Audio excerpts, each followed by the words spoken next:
নমস্কার বন্ধুরা, welcome my Dutta house kitchen. আজকের রেসিপি রসমালাই। ফার্স্টে আমরা 1 কিলো দুধ নিয়েছি, দুধটাকে হালকা ফুটিয়ে নিচ্ছি।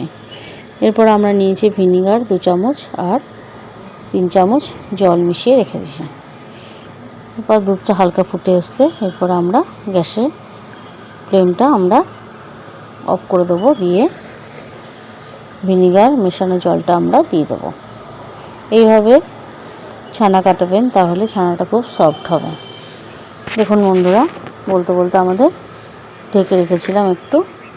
এবার আমরা ভালোভাবে জল ছেঁকে নিয়েছি। কীভাবে পনির করে যেইভাবে, সেইভাবে আমরা জলটাকে ছেঁকে নিয়ে কিছুক্ষণ রেখে দিয়েছিলাম। এরপরে আমরা 1/2 চামচ দিয়েছি ময়দা, দিয়ে ভালোভাবে আমরা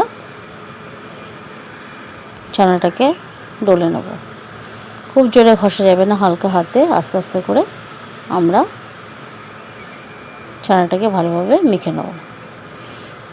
দেখুন বন্ধুরা, এইভাবে আমরা ছানাটা আস্তে আস্তে বল করে নিচ্ছি, একটু চ্যাপটা চ্যাপটা আকারে। অনেকগুলো হয়েছে আমাদের বল। এরপরে আমরা দিয়ে দিলাম মিষ্টি জন্য চিনি আর জল।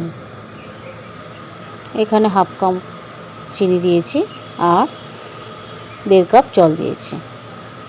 জলটা ফুটে এসছে, এরপর আমরা ছানাগুলো, যে মিষ্টির বলগুলো করে রেখেছিলাম, সেই মিষ্টিগুলো আমরা দিয়ে দিচ্ছি।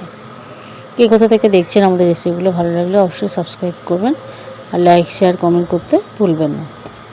এরপরে কিছুক্ষণ ফুটিয়ে নেওয়ার পরে আমরা ঠান্ডা জলে এই বলগুলোকে দিয়ে 2 মিনিট রেখে দিয়েছিলাম। এরপরে হাত দিয়ে চেপে চেপে মিষ্টিগুলো থেকে জল আমরা পার করে নেব। এইভাবে মিষ্টিগুলো হাত দিয়ে চেপে চেপে আমরা উঠিয়ে নিয়েছি। এরপরে আরেকটা জায়গায় দুধ নিয়েছি, দুধটাকে বেশ ঘন করে আমরা এর মধ্যে, দেখুন বন্ধুরা অনেকটাই ঘন হয়ে এসছে দুধটা। এরপরে আমরা আমন্ড বাদাম কুচি করে নিয়ে দিয়ে দিয়েছি এবং ছানার বলগুলোকে দিয়ে আমরা ফুটিয়ে নিয়েছি। আমাদের রেসিপি এই পর্যন্তই। নমস্কার, ধন্যবাদ।